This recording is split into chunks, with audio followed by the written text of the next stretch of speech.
What does it mean to surrender to God? By God, I don't mean any idea of God, a thing, an image, but the act of surrendering to something that you feel is greater than you. So it's not something that judges you, it's not something you define, it's not something that watches you, it's not a father figure. These are just constructs, concepts people use to try to consider something that's very hard to consider. But that you allow what takes place, even if it's not obvious why it's there, you allow it to be as it is. Naturally, things that aren't really meant to work out will gravitate towards where they're meant to go, out of allowing it to be as it is. But generally, through life, we move through it, things happen, sometimes unexpected things, and we say it shouldn't have been like that. If only I'd done this, or if this had happened, it would have been like this. It shouldn't have happened like that. That wasn't supposed to happen. Well, what if it was? How many times do we discover, as we go on later, that things that took place at the time seemed like they were wrong, this shouldn't be happening, can be seen as now having been right, that actually it needed to, that it changed things as a result of what took place, even though at the time it wasn't obvious it was going to. If you had been able to accept it as it is at the time, imagine how more precisely, how quickly, how easily the change that it became would have become, without resistance, without deciding, without making what took place an enemy of you. That you've been wronged, that life has wronged you by this event occurring, which you did not want and cannot see any benefit in.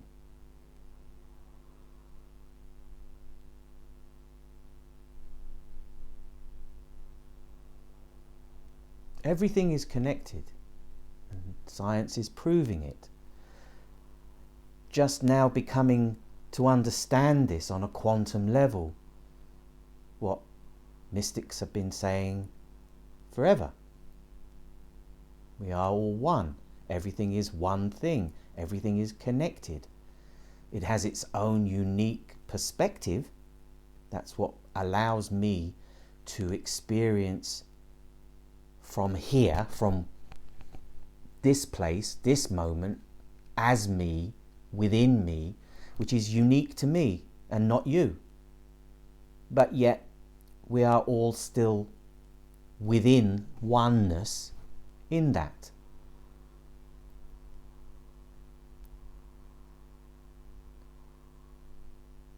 So in order to surrender to God, you have to first understand what it is you're surrendering to, why it's important that God doesn't have to be defined in order to surrender to it, that one doesn't have to accept other people's interpretations or utterances as a part of it. It's a unique, separate, between you and it, between you and the surrender feeling, that allows you to move about, to create and experience life differently. It reveals to you, it takes time, but it will always do so,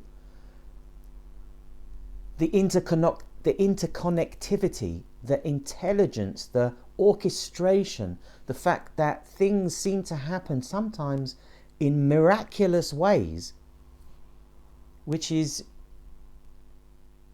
only the tip of what's possible when that connection is truly established. When the feeling of presence which was with me for a period of time, that allowed me to be in and move through Israel and India twice, that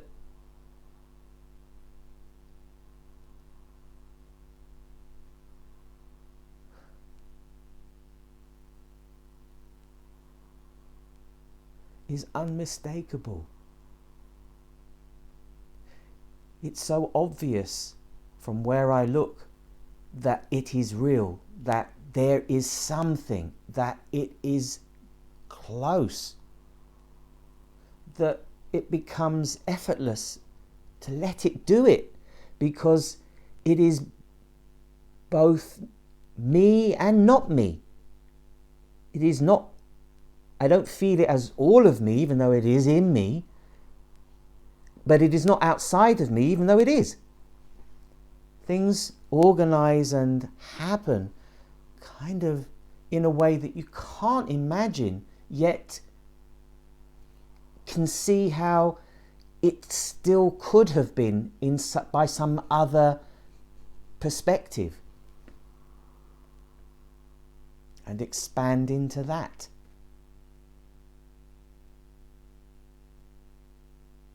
To not need to fight and resist and react to something that takes place that on the surface, on the face of it, should not be.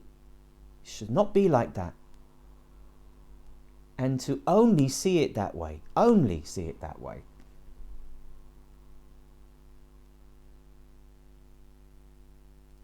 Then there is no connection, there is no ability to surrender, because it's wrong, it's not right. So you have to take control, you have to assert intention to bend it back, shift it back into how it's, oh, that's better.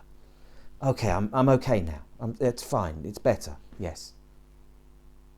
Because you couldn't possibly imagine that there would be something of great benefit that comes from it, and to allow it, by allowing it to be this way, by allowing it.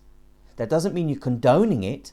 It doesn't mean that you're someone who commits some kind of infraction shouldn't account for it, but it's allowing that it has happened without deciding that it contains nothing of any benefit.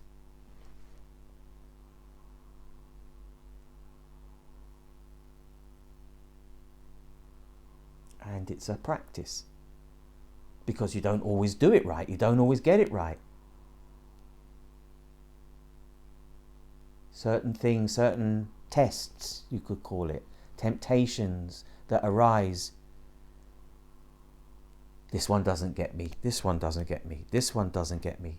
And then suddenly I'm just a little bit unconscious, a little bit less aware, boom, the thing gets me and I didn't even notice.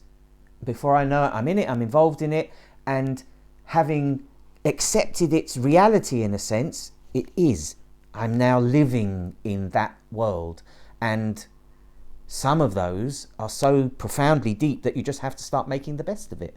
You just have to get on with it. This is where you live now. This is the reality. Like, I have quantum leaped into a different life that is nothing like I imagined it was going to be. And now I can see why I thought it would be, but I'm in it. I've chosen this. I've pulled the trigger. I've stepped off the ledge. I've bought the ticket. I have to do this now, and I have to make the best of it. I've got to learn whatever it is I'm going to learn from it. Find joy and love and fun and etc. as well, hopefully. But I'm going to have to learn something from it. That's the point, isn't it? That's why we have experiences. And if all of them happened within absolute clear understanding, I know what's going to happen and it always happens that way, well, where's the fun in that? Where's the real learning? The real learning comes from the unexpected. How do you deal with the unexpected? You have to summon up, you have to become, you have to meet it. You have to be capable. And you don't always know that you are until you're in it. because you don't know what you're going to be needed to bring up. What skills do you have from the life that you've lived? We don't need them all the time. When the tools aren't needed, they're in the box. You only go and get it when you actually need it. It only comes out when it's actually needed.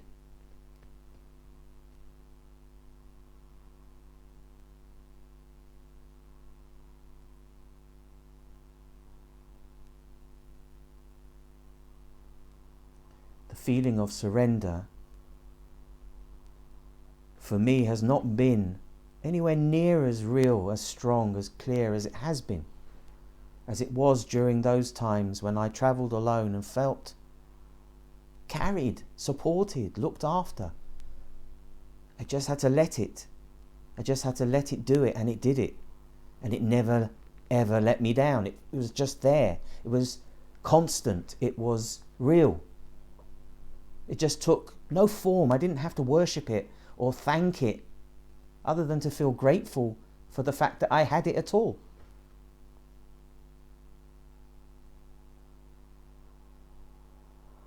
I didn't have to sacrifice. I didn't have to do anything I didn't want to do. It was sometimes mother, sometimes father, mostly mother. It was loving, it was supportive. I felt like I could go places and do things that could easily have been shied away from. Fear could have easily made it seem as if there would be no value in any of that. So, with that life, moving, changing, people, experience, so much was happening, and it all happened so quickly and started to flow so fluidly that it was almost effortless for me to just sit back and float. With little happening, with less, with so much less, and there'd be resistance to where and who and how and what, feeling alienated from my own land, my own place, my own family. And then accepting that, having to allow that because it is. Not remembering, I used to be, didn't I once travel, haven't I connected, and feeling kind of not that person anymore. Having to accept that too. Choices I've made, the things I've done, what's taken place, there has been consequences, and it has changed me. I thought I had the fatherly love when I was a husband. I had a stepdaughter, and because I have a real daughter who I don't get to see, I understand why, but that's still the case.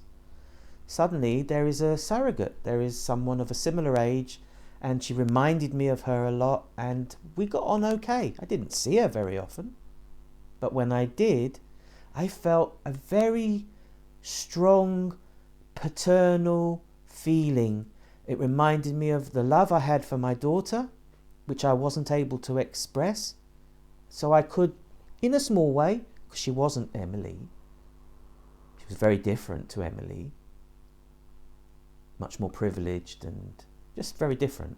But she was a good person, like Emily, and she had a lovely, good heart. And she was fun to be around, and I could joke with her and tease her. And it was only Emily that I ever did that with. That kind of connection where I would give her advice if she needed it, and say things to her that were true and real, and always make her feel that she was worthy, and never put her down, never tell her she might lose it so she can't take it with her, as her father did when she went on holiday with her mum. Don't take your phone, you might lose it. Had you ever lost your phone before? No. Well, why would you lose it now? And such a special thing, you're going on a once-in-a-lifetime trip, that you can't take your own photos out of fear of losing something that is easily replaced?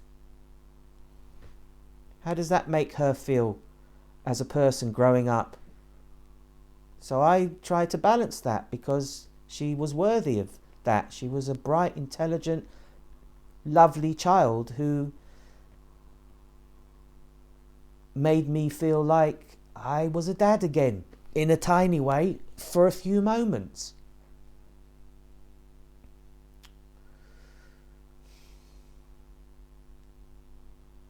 I mean, technically she still is, but just as her mum stopped talking to me, so did she. And she had told me how much she was missing me, and how sad she was at my going. She sent me a wonderful text a few days before I left. It was so real and heartfelt, not just a few words expressing her feeling, telling me kind of just the things I said. And I've never received anything like that, and it really moved me. I was really moved by it. And so when I first came back here, I kept in contact with her. I mean, technically nothing is stopping me from reaching out and saying hello. I felt it would be very complicated to do that, to reach out to daughter and then not talk to mum.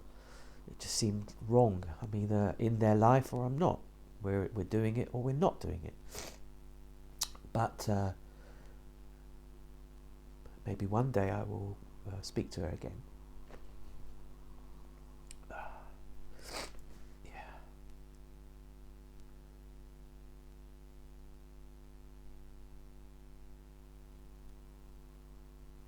I hardly saw her, and in many ways we were so different. But yet, just like Emily, and she was always on her phone, and I wasn't judging her. I was never feeling like put the phone down. I was never being dad. I wasn't taking on some disciplinary role. She didn't live with us, but she would visit and stay with us for a few days sometimes. She lived with her dad. But I just accepted her. I just felt like I could accept her. I wanted to. And imagined briefly how it could be with Emily were I to have the similar relationship. Actually, enough time has passed. She's so much older. I mean, now she's just given birth to twin girls. And I would have had no idea that was happening at all had I not bumped into her by chance in a place I didn't imagine I was going to be, was only there for a few days. She doesn't live or work there anymore, and I just happened to walk right into her, as if it was destined. It didn't last long. She didn't stay, and she couldn't really handle it. She got out real quick. But it was such a shock to do that I just stood there, and as she walked away, I saw how pregnant she was. I imagined she must be, really close to delivering because she seemed so big. I had no idea that she was carrying twins. But a few weeks after that, she gave birth, and I would never have known. None of us are in touch with her.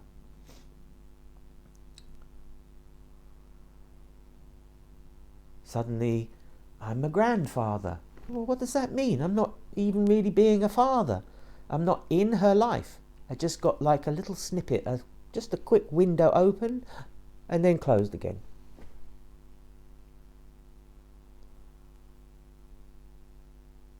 Granddaughters, they're just babies. I struggled to relate to Emily at first. It took until she was about 3.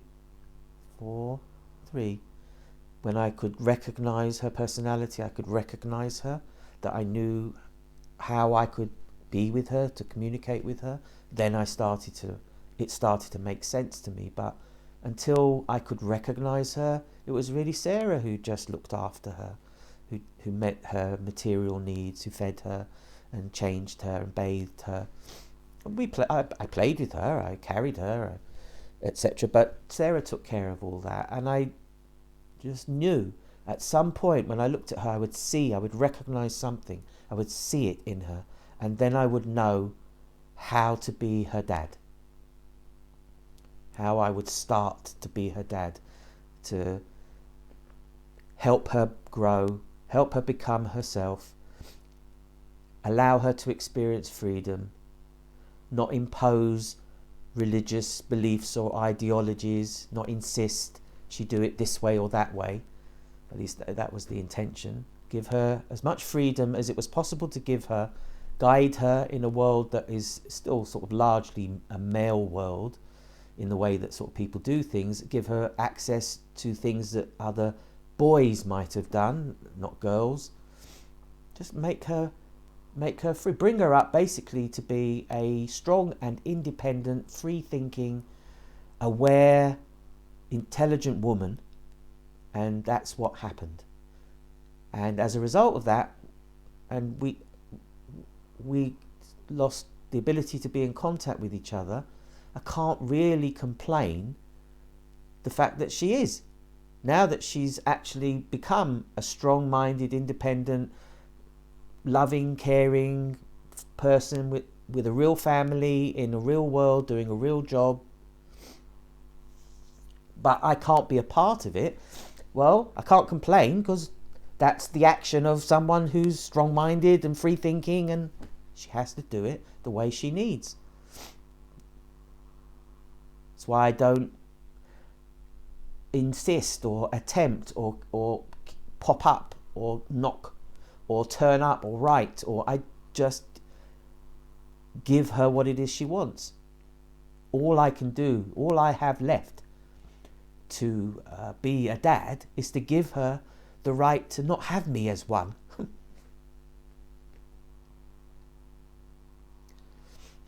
She doesn't need me as a dad, of course not. I don't need to be dad to her. Yes, I do understand some of the reasons why it's ended up like this. I don't understand all of them. Maybe I never will. It doesn't matter. I know that how she saw it, how she experienced it, was valid and real. And I might not really be able to understand what it was she went through and how it came about, how she experienced me, how Sarah experienced me. I would have been maybe only aware of 20%, maybe, certainly towards the end. While I felt that between the ages of 3 or 4 and maybe 11, maybe 12, that chunk, I felt like I really was dad, and that I had a daughter and I was raising one, and I was learning how to love her. I was learning what it felt like to love as a father. And it was a love that made most sense. That's the love that made the most sense to me. To love as a father. And I think that those who are called to kind of minister, some of them are called father.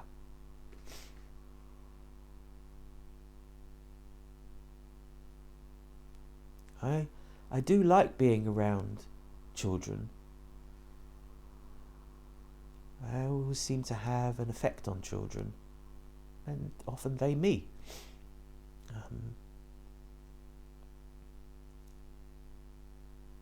There's something so original with children. I'm not really, I don't see as somebody who can kind of teach children or be a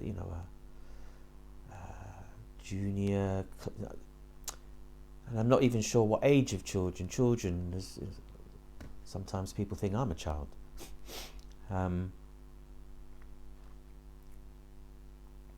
But just innocence, where their minds are not tainted, they're not closed, they're open. There's wonder, imagination, play. I don't want to be the child. I'm not playing with them. I'm not running around the playground.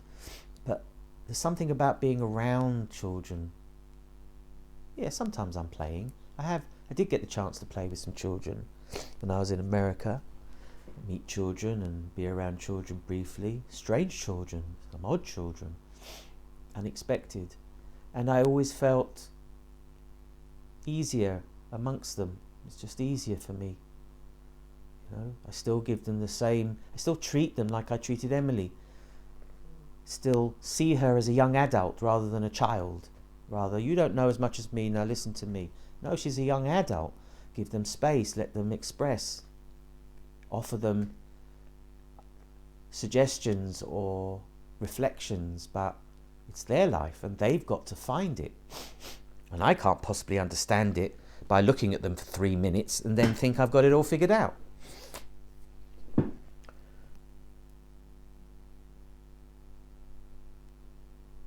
And there are no children around me here. There's no children around me. Only older people, old people, and that's probably as it should be. Too young, and there's too much energy, too high energy. They don't sit still. Emily learnt to be still. She learnt to sit still. She was quite disciplined. When she was a bit older, she would get herself up for school. She would make sure she did her own homework. No one had to check up on her. If she didn't do it, that was up to her. She had to deal with the consequences of not doing something. But as she enjoyed school and it did well, and she liked to get good grades and did get good grades, she was just left to be her own person as a student. In fact, she chose to go to school. She didn't have to. We were going to home educate her and had sort of begun. And there was a community of several other families around the village that were proper home educators. And they were doing it and well into it. So she would have benefited greatly from that. But actually she decided, and it turned out she was right. She was much more gregarious. She needed much more interaction with regular kids. She needed to learn the regular world, not the strange world of the home educator. Nice as it was, nice as it seemed. So she chose to go because she knew she didn't have to. When she made that choice, she was able to make it autonomously as a person. She wasn't forced. I can't imagine what that feels like because I was forced. I didn't want to go to school when I was 5 and 6 when she first went. I was forced. I was told I had to. I didn't have a choice. I wasn't bullied into it. I definitely remember being talked to a little bit, being explained a bit, but you have to go. There's no question. You have to go and you have to do this. So Emily got to have it free that way. And if she hadn't chosen it, well, it seems like she would always have. So it would have happened eventually, sooner or later, because we weren't imposing on her that she had to do it a certain way.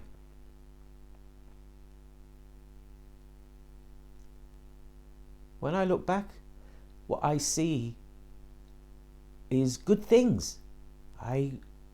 Obviously there were other things that took place that made it harder, and that I don't know exactly what she experienced as well.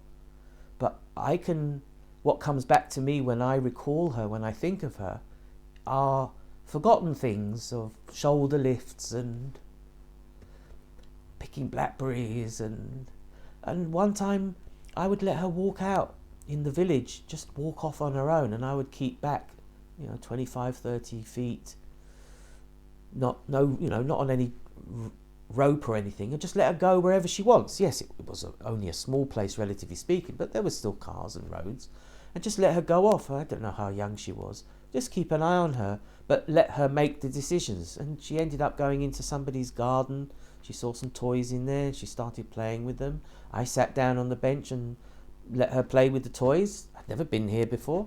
The woman comes out of her door at some point. She says hello, and we end up talking and having and becoming friends for a bit. And her kid played with my kid. Just because Emily, who had no self-consciousness and there was no fear about whether you can walk into somebody's garden and things like that, and people where we were living were a little more enlightened, I suppose. They were And so she was interesting for me. And I could have taken that somewhere if I had understood how difficult things were with Sarah, and that it would have actually been of benefit to Emily to have had two homes, to have a mum and a dad be separate but yet still be together, which is what we tried to do. We still tried to be her parents, even though Sarah and I wasn't getting on very well. We were able to set that aside and be good and loving parents to Emily and get on well together and still be friends and do things together. Even though there were issues that were never able to be resolved, that were damaged issues that could only be resolved when we were no longer together. Difficult experience, but I wouldn't change any of it, because it brought me experiences I could not have otherwise had. And even though after sort of Emily became a young teenager and so on, and shoes and clothes and makeup and girls and I was not able to keep up with that. There was nothing left for me. My job was kind of finished. I'd got her to where you can take it from here.